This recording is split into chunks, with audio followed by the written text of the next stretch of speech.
Capítulo 4. Certo dia, a viúva de um dos membros do grupo de profetas foi pedir ajuda a Eliseu. Meu marido que o servia morreu, e o Senhor sabe como ele temia o Senhor. Agora veio um credor que ameaça levar meus 2 filhos como escravos. O que posso fazer para ajudá-la? Perguntou Eliseu. Diga-me, o que você tem em casa? Não tenho nada, exceto uma vasilha de azeite, respondeu ela. Então Eliseu disse: Tome emprestadas muitas vasilhas de seus amigos e vizinhos, quantas conseguir. Depois, entre em casa com seus filhos e feche a porta. Derrame nas vasilhas o azeite que você tem e separe-as quando estiverem cheias. A viúva seguiu as instruções de Eliseu. Seus filhos traziam vasilhas e ela as enchia. Logo, todas estavam cheias até a borda. Traga mais uma vasilha, disse ela a um dos filhos. Acabaram as vasilhas, respondeu ele, e o azeite parou de correr. Quando ela contou ao homem de Deus o que havia acontecido, ele lhe disse: Agora venda o azeite e pague suas dívidas. Você e seus filhos poderão viver do que sobrar. Certo dia, Eliseu foi à cidade de Sunem. Uma mulher rica que morava na cidade o convidou para fazer uma refeição em sua casa. Depois disso, sempre que ele passava por lá, parava na casa dela para comer. A mulher disse ao marido: Sem dúvida, esse homem que sempre passa por aqui é um santo homem de Deus. Vamos construir um quartinho para ele no terraço e mobiliá-lo com uma cama, uma mesa, uma cadeira e uma lâmpada. Assim, quando ele passar por aqui, terá um lugar para ficar. Um dia Eliseu voltou a Sunem e subiu ao quarto para descansar. Disse a seu servo Geazi: Chame a sunamita. Quando ela veio, Eliseu disse a Geazi: Diga-lhe: Somos gratos por sua bondade e seu cuidado conosco. O que podemos fazer por você? Podemos falar em seu favor ao rei ou ao comandante do exército? Não, respondeu ela. Minha família cuida bem de mim. Mais tarde, Eliseu perguntou a Geazi: O que podemos fazer por ela? Geazi respondeu: Ela não tem filhos e o marido é idoso. Chame-a de novo, disse Eliseu. A mulher voltou e, enquanto ela estava à porta do quarto, Eliseu lhe disse: Ano que vem, por esta época, você estará com um filho nos braços. Não, meu senhor, exclamou ela. Por favor, homem de Deus, não me dê falsas esperanças. Mas, de fato, a mulher ficou grávida. No ano seguinte, naquela mesma época, teve um filho, como Eliseu tinha dito. Certo dia, quando o menino estava mais crescido, saiu para acompanhar o pai, que estava no campo com os ceifeiros. De repente, o menino gritou: Ai, que dor de cabeça! Seu pai disse a um dos servos: Leve-o para casa, para a mãe dele. O servo levou o menino para casa e a mãe o segurou no colo. Mas, por volta do meio-dia, ele morreu. Ela o carregou para cima e o deitou na cama do homem de Deus. Fechou a porta e o deixou ali. Então enviou um recado para o marido: Mande um dos servos e uma jumenta, para que eu vá depressa falar com o homem de Deus e volte em seguida. Por que hoje? Perguntou ele. Não é a festa da lua nova, nem sábado. Ela, porém, respondeu: Não se preocupe.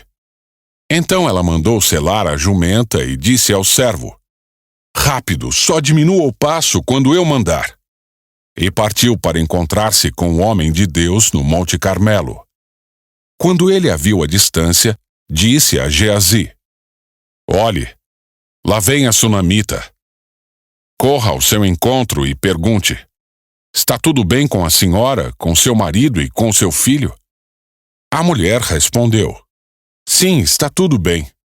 Mas quando ela chegou ao homem de Deus no monte, abraçou os pés dele. Geazi quis afastá-la, mas o homem de Deus disse: Deixe-a em paz. Ela está profundamente angustiada, mas o Senhor não me revelou o motivo. Então a mulher disse: Acaso eu lhe pedi um filho, meu senhor? Não lhe disse que não me desse falsas esperanças? Eliseu disse a Geazi: Prepare-se para viajar. Pegue meu cajado e vá. Não cumprimente ninguém pelo caminho. Quando chegar, coloque o cajado sobre o rosto do menino.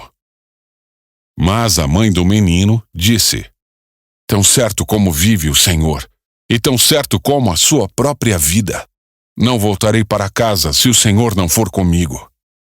Então Eliseu voltou com ela. Geazi foi à frente e pôs o cajado sobre o rosto do menino, mas não aconteceu nada. Não havia sinal de vida.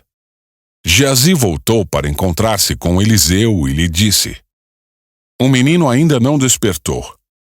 De fato, quando Eliseu chegou, o menino estava morto, deitado em sua cama. Eliseu entrou sozinho no quarto, fechou a porta e orou ao Senhor.